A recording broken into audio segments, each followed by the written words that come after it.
Okay, ladies and gentlemen, ayan, magko-convert po tayo ng Yamaha Jag dito sa Choi Nori. Yan, ito po yung mga gagawa natin ngayon, mga tropa. Yan.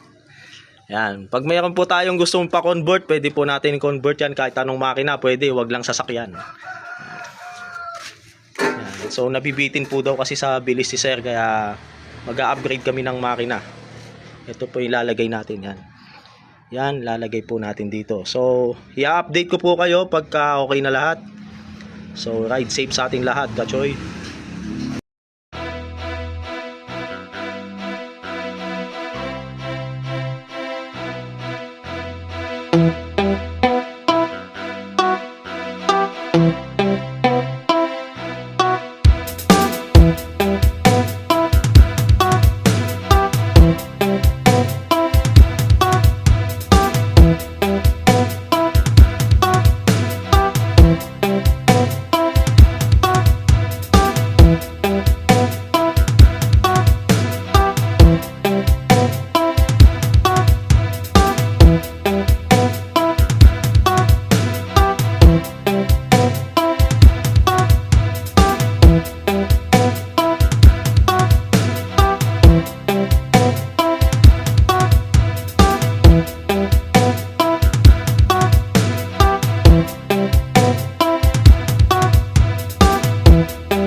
Okay, good day Kachoy. So, heto na po yung kabuuan nung na-rebuild ko ng Choi Nori. Yan. Nagpalit po ako ng engine. To, 2-stroke power po yan. Yan. Talagang masasarapang ka sa bilis nito. Yan, hindi ka bibitinin yan. Matulin po yan. Ayan. So, marami po akong ginawa dito. Naglagay na rin po ako ng fuel gauge na napaka-accurate po niya sa pagkakalagay ko. Yan, naglagay din po ako ng susian para sa upuan kasi para for safety ni sir. Ayan. Okay. Ayan. So, ayan po. Meron na po siyang fuel gauge. Ayan, nakikita na niya yung kung gaano pa karami yung laman ng tangke niya. So, ayan po yung kabuuan ng Choi niya. Choi Nori 2-stroke engine. Ayan. Na napakaangas. Hindi po ako ang originally nito. So, kumopya lang ako. Ang ginawa ko, in-upgrade ko yung mga kinopya ko. Ayan.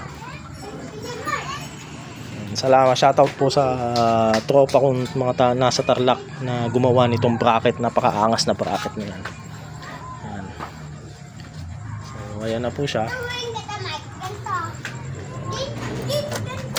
I-start natin. Ayan. Pang-click lang. Ayan. Naglagay na rin ako ng mga ilaw niya. Kusina. Mga maangas na ilaw niya.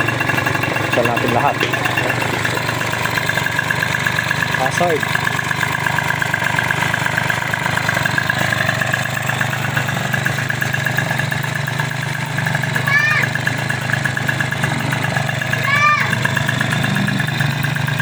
Two-stroke Choi Nori. So, sa mga gusto pong magpa-setup ng mga Choi Nori nila o gusto nilang magpabilis, upgrade po natin na kagaya nito. Siyempre, talagang gagastos po kayo regarding sa budget. Talagang mababudgetan nyo po siya. Pero, isinusure ko naman po sa inyo na magiging satisfied po kayo. Ayan. Ayan po. Okay. Isang mapagpalang gabi sa ating lahat. Kachoy, ride safe po sa ating lahat.